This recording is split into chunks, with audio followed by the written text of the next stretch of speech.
Bir intraoperatif nöromonitör olan biyoskop, genel cerrahi ve kulak burun boğaz ameliyatlarında normal doku ve sinir dokusunu ayırt etmek için kullanılır. 4,5 kilogram ağırlığında kolay taşınabilir olan biyoskop, aynı zamanda kullanıcı dostu arayüzü ile kullanım kolaylığı sağlar.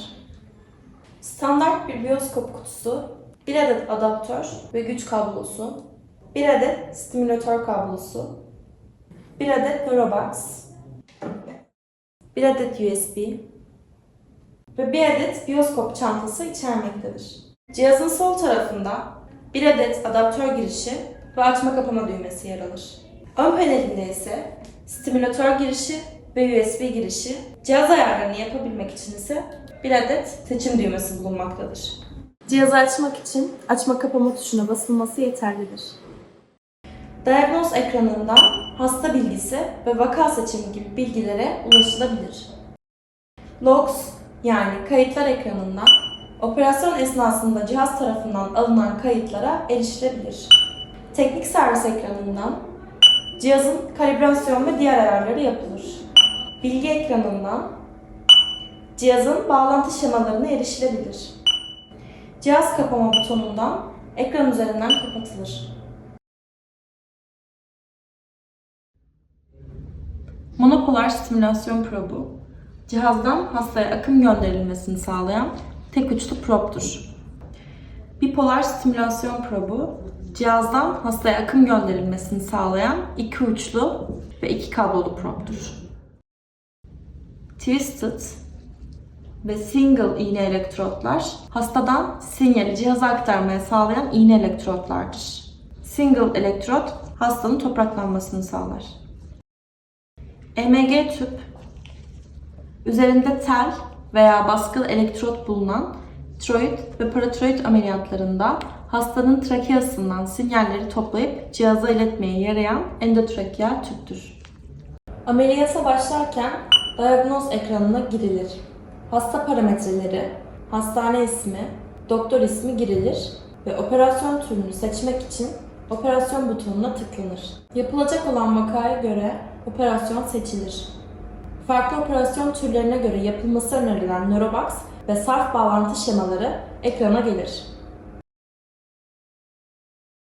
Nörobox, cihazın hasta arayüzüdür. Tüm sarf bağlantıları Nörobox üzerinden yapılır. Stimülasyon kablosunun bir ucu Nörobox'a, diğer ucu cihazın ön panelindeki stimülatör girişine takılır. Stimülatör portu ve EMG portu olmak üzere iki kısımdan oluşmaktadır. Stimülatör portu, kanal A ve kanal B olmak üzere iki ayrı kanaldan oluşmaktadır. B kanalı, Continuous Valgus probu için tasarlanmıştır. Bu probun kullanılmadığı ameliyatlarda herhangi bir bağlantı yapılmasına gerek yoktur. Kanal A'ya ise vaka esnasında kullanılacak olan stimülasyon probunun bağlantısı yapılır. EMG portu iki kanallıdır. İki farklı siniri izlemeye olanak tanır. Hastaya yapılan elektrot bağlantılarının konnektörleri EMG portuna takılır. Nörobox üzerinde mute pin yani susturma dedektörü bulunur. Ancak biyoskop koter sinyallerini yazılımsal olarak susturma özelliğine sahiptir. Bu nedenle susturucu dedektörü kullanımı gerektirmez. Bağlantı şemalarında monopolar ve bipolar stimülasyon prob kullanımı için farklı bağlantılar gösterilmektedir. Monopolar stimülasyon prob bağlantısı için stimülasyon probunun kablosu stimülatör portunun kanal A kısmının artı girişine bağlanır. Eksi girişine ise topraklama kablosu takılmalıdır. Toprak hasta üzerinden alınabilir.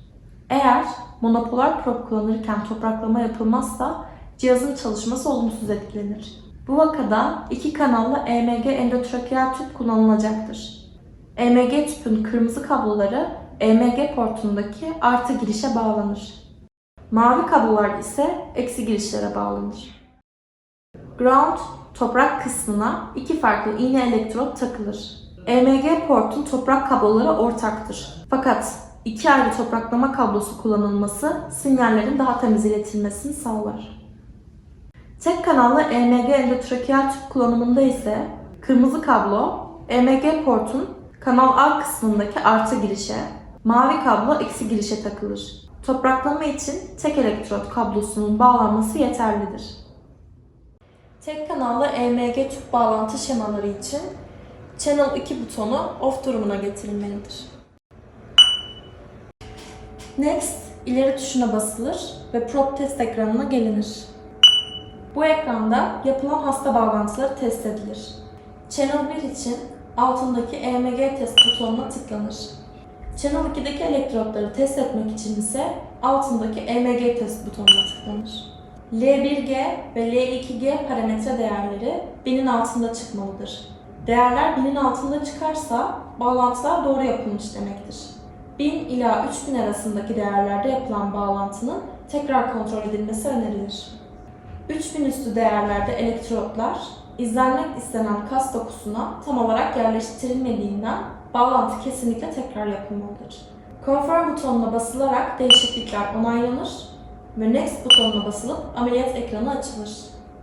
Ekranın sol tarafındaki grafikler birinci kanalı, sağ tarafındaki grafikler ise ikinci kanalı gösterir. Sağ taraftaki stimülatör kısmının Continuous Vagus için olduğu unutulmamalıdır. Üst tarafta bulunan grafikler EMG grafikleridir. Artifektler de dahil olmak üzere tüm sinyaller üst grafiklerde gösterilir. Sinir yakalandığı zaman ise sinir değerleri alt tarafta bulunan grafiklerde gösterilir. Vakada kullanılan stimülatör probunun parametreleri sol tarafta bulunan stimülatör kısmında gösterilmektedir. Soldaki Current butonuna tıklanarak cihaz üzerindeki düğme ile Current artırılıp azaltılabilir. Ayarı sonlandırmak için döner düğmeye bir kez basılır ve buton beyaza döner. Trigger ayarı için trigger düğmesine tıklanır. Cihaz üzerindeki döner düğme ile artırılıp azaltılabilir. Ayarı sonlandırmak için döner düğmeye bir kez basılır ve buton beyaza döner. Vaka esnasında EMG problar tekrardan test edilebilir. Channel butonu ile stimülatör ve EMG ayar ekranlarına gidilir. Stimülatör butonuna tıklanır ve ayar ekranı açılır. Burada cihazın akım aralığı 1-10 arasındadır. Normal modda cihaz akımı 0-5 mAh'de sınırlandırılmıştır. 5 mAh'den yüksek akım kullanılmak istendiğinde High Current açık konuma getirilir. Ekrandaki diğer ayarların değiştirilmesi tavsiye edilmemektedir. Confirm butonu ile ekrandan çıkılır. Cihazın üst panelinde hasta bilgileri görülür. Teknik servis butonundan teknik servis ekranına gidilebilir. Gri ile belirtilmiş olan kısım cihazın alarm kısmıdır. Oluşan alarmlar bu kısımda gösterilir. Bir alarm oluşturulduğunda yandaki alarm sessizleştirme butonu ile 2 dakika boyunca susturulabilir ve ardından alarm devam eder.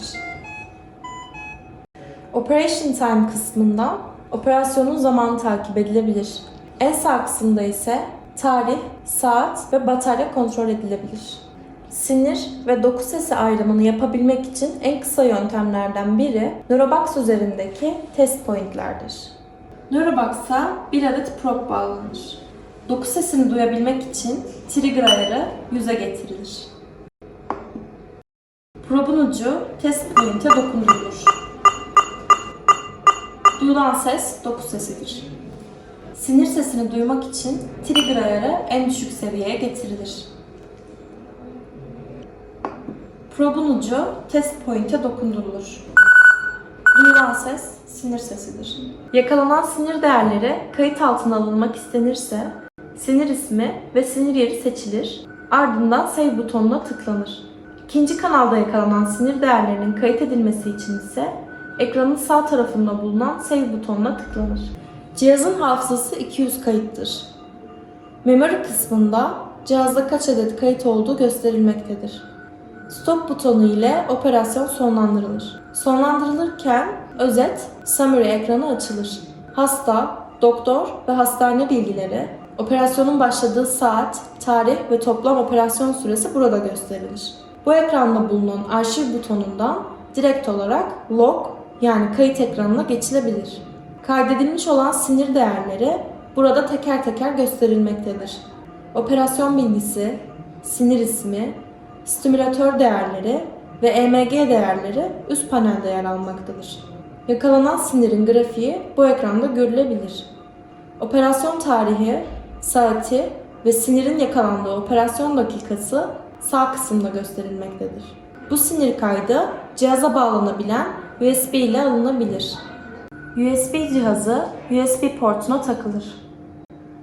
Status kısmından USB Connected uyarısı gösterildiğinde USB butonuna tıklanır. Status kısmında başarılı yazısı gözüktüğünde kayıt başarılı bir şekilde USB'ye aktarılmış demektir. Her kayıt ayrı ayrı USB'ye aktarılabilir. Yakalanan kaydı silmek için ise Delete tuşuna basılır. Ana ekrana dönmek için siyah ekran butonuna basılır. Cihazı kapatmak için yanda sol tarafta bulunan açma kapama düğmesine 7 saniye basılı tutulur veya ana ekrandaki kapama düğmesine tıklanır.